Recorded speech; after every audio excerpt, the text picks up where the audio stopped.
membagikan cuplikan dari video yang telah saya laksanakan di kelas 10 DKP 1.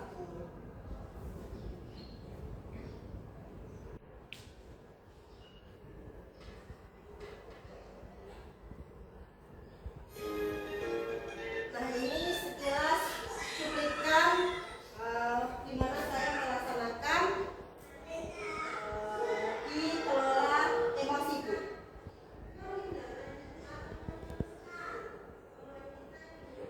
Ini saya percepat aja ya Bu ya.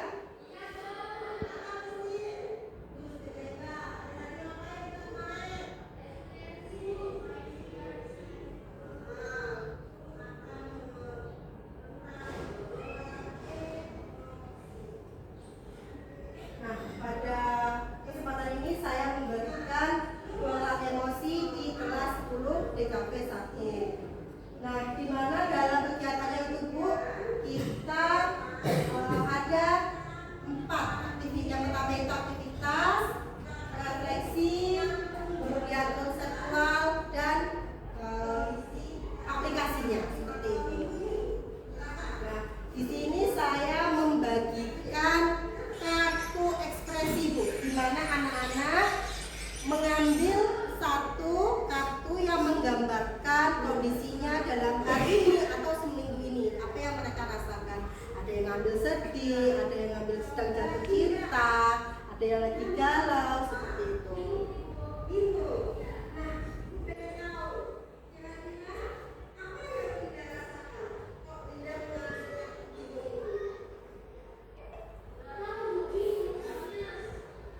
Di sini peserta didik kita mencoba menjelaskan, mengenali emosi apa yang sedang mereka rasakan atau alami, seperti itu.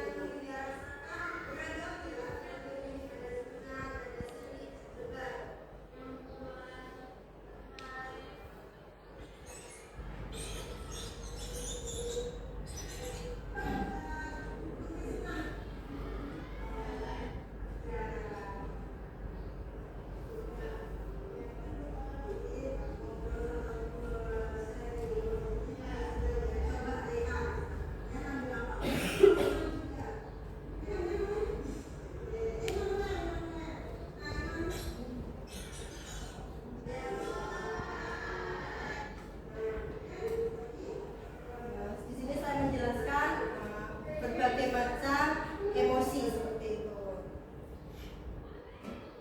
Nah, selain menjelaskan apa aja itu emosi, emosi kan nggak harus parah ya Bu. Sedih itu termasuk emosi, senang termasuk emosi, golongannya.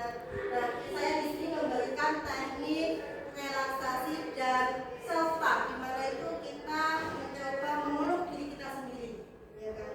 Untuk memahami kondisi kita ini sedang seperti apa sih, gitu kan? Apalagi anak-anak remaja ini gimana ya?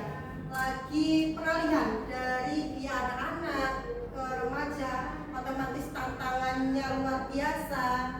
Apalagi masuk SMK sudah langsung penjurusan, itu kan mata pelajarannya juga semakin berat, tentunya beda dari waktu dia SMP.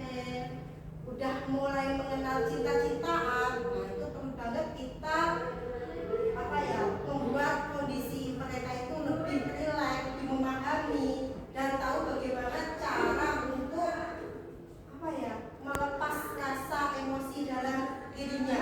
Nah, tujuannya apa? Agar dia siap belajar, siap menerima materi dari Bapak dan Ibu seperti itu.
berlebihan, ya jangan berlebihan, misalnya sedih kan, apalagi sekarang ini banyak kasus anak bunuh diri, dibully sedikit, rasa apa ya, gaya lentingnya, nah gaya lentingnya juga kurang dalam dirinya, akhirnya yang tidak mau sekolah, putus cinta, efeknya malas sekolah. Nah makanya itu mengapa saya memberikan jurus kelola emosi, kemudian tumbuhkan resiliensi, biar mereka mempunyai daya lenting dalam dirinya untuk bisa bangkit, nggak pantang menyerah, putus cinta ya tetap semangat kayak gitu. Makanya saya memilih jurus 2 dan 3 itu.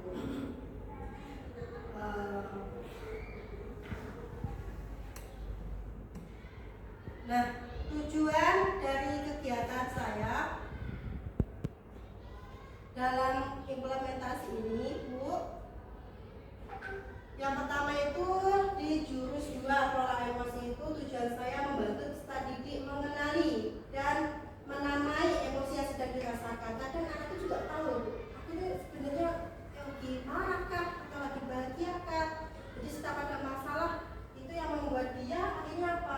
Tidak mempunyai daya lenting dalam dirinya, mudah putus asa. Kan banyak sekali anak kita apa-apa langsung gampang menyerah, belum dicoba, kok saya nggak bisa. Nah itu tandanya anak-anak kita itu tidak daya lentingnya rendah seperti itu. Nah kemudian mampu menemukan cara-cara yang positif untuk mengelola emosinya dan membantu peserta didik menunjukkan sikap tenang, bertanggung jawab, tidak impulsif ketika menghadapi masalah. Jadi kemarin saya waktu mengimplementasikan itu lebih misalnya mengarahkan anak itu sedih ya saya suruh apa, hobi memancing, silakan mancing aja gitu loh. Jangan berlarut-larut dalam kesedihan, bisa seperti itu. Ada yang bahagia juga, saya juga mengarahkan mereka kalau bahagia ya jangan sampai berlebihan. Kalau yang berlebihan kan nggak baik ya Bu ya. Misal saking bahagianya dia ketawa atau bahkan sampai meremehkan, nah akhirnya nanti kan timbul masalah di kelas seperti itu. Jadi itulah mengapa saya memilih jurus 2. Kemudian di jurus 3 itu saya memberikan resiliensi, yang mana biar anak-anak kita ini intinya nggak gampang putus asa, daya lentingnya kuat.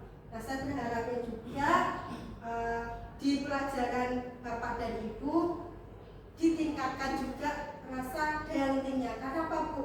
Sekarang ini di sosial media kita ini banyak sekali ya berita-berita anak terjun dari lantai sekian karena dibully, karena rasa gendut, karena rasa jelek, jadi sudah minder.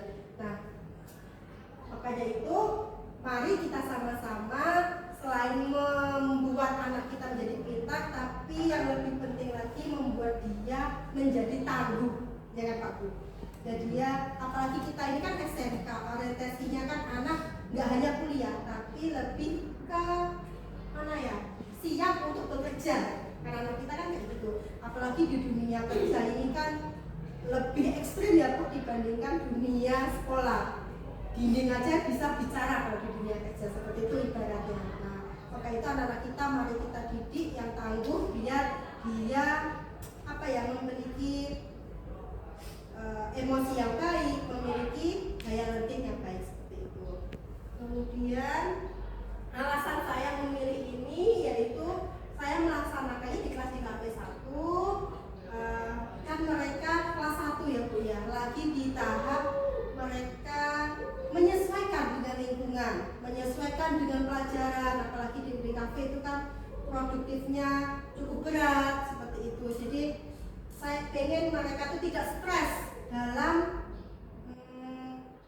mengenal pelajarannya, tidak stres oh ternyata SMK seperti itu, dan juga tidak menyesal masuk di SMK. Saya lebih semangat, lebih senang, oh dengan ini saya memiliki daya lenting dalam diri saya mempunyai orientasi, memiliki tujuan, kedepannya saya mau apa, itu yang saya inginkan. Kemudian hasil kegiatan ini tentunya anak, karena kita menggunakan AK ya Bu, aktivitas, ada aktivitasnya, ada breakingnya, kemudian ada merefleksikannya, konsep, dia tahu aplikasinya mau apa. Nah hasilnya waktu kegiatan itu anak-anak yang tadi yang di jurus 2 emosi, mereka bisa meluapkan emosinya.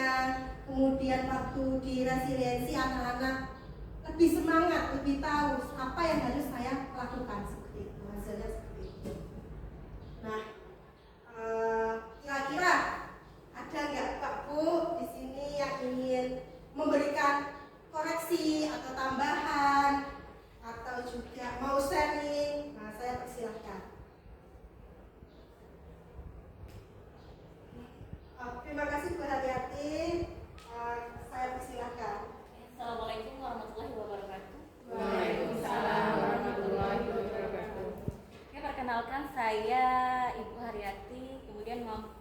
mapel yang saya ajar adalah mapel pendidikan kewarganegaraan atau sekarang dinamai dengan pendidikan Pancasila.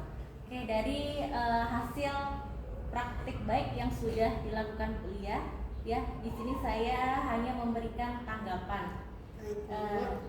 Jadi kita kan di SMK ini sekolahnya pulangnya sampai sore, ya kan. Untuk mengenali emosi ini tidak perlu dilakukan ketika saat jam pagi saja, melainkan jam siang atau sore pun juga perlu dilakukan.